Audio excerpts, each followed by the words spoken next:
বাংলা টাকায় হবে না, দিতে হবে ডলার, আর না দিলে পায়ে জড়িয়ে ধরে বিভ্রান্তিকর পরিস্থিতির মুখে পড়তে হবে বিদেশ থেকে দেশে ফেরা যাত্রীদের। এমনকি না দিয়ে নিস্তার পাওয়া সম্ভব না এদের হাত থেকে। সকাল থেকে রাত বিমানবন্দরের সামনের ফ্লাইওভারগুলোর চিত্র এভাবেই প্রকাশ পায়। সম্প্রতি এমনই এক কিশোরকে হাতে নাতে ধরে ফেলার একটি ভিডিও সামাজিক যোগাযোগ মাধ্যমে ব্যাপক ভাইরাল হয়েছে। 3 বছর পর ওর পরিবারে খুঁজে পাইছি আর পাথর সুচকে লেগা। ভিডিওতে দেখা যায় প্রবাসীদের আটকে টাকা আদায় করাই যেন এই কিশোরের মূল কাজ। গায়ে নোংরা জামা আর চোখে চতুর চাহনি নিয়ে প্রতিদিন সে মানুষের পথরোধ করে। প্রবাসীদের কাছ থেকে ডলার চাওয়ার সময় তাকে হাতে নাতে ধরে ফেলার পর তার দাবি সে 3 বছর ধরে বাড়ি থেকে নিখোঁজ। একদিকে সন্তান হারিয়ে বাবা মা ভাসছেন, অন্যদিকে ছেলে রাস্তায় প্রবাসীদের পায়ে জড়িয়ে ধরে ইমোশনাল ব্ল্যাকমেইল করে দিন কাটাচ্ছে।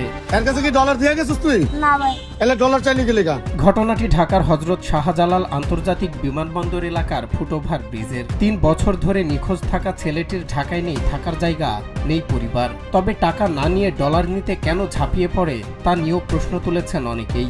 যদিও ধরা পড়ার পর নানা বাহানা আর মিথ্যা অজুহাত দিয়ে পালানোর চেষ্টা করছিল ছেলেটি। সোশ্যাল মিডিয়ায় ভিডিওটি ছড়িয়ে পড়ার পর প্রবাসীদের হয়রানি বন্ধে সাধারণ মানুষ তীব্র ক্ষোভ প্রকাশ করেন। এ সময় প্রবাসীদের আটকিয়ে এভাবে ডলার চাওয়ার বিষয়টি নিয়ে প্রশাসনের হস্তক্ষেপ কামনা করেন দেশে ফেরা মানুষগুলো।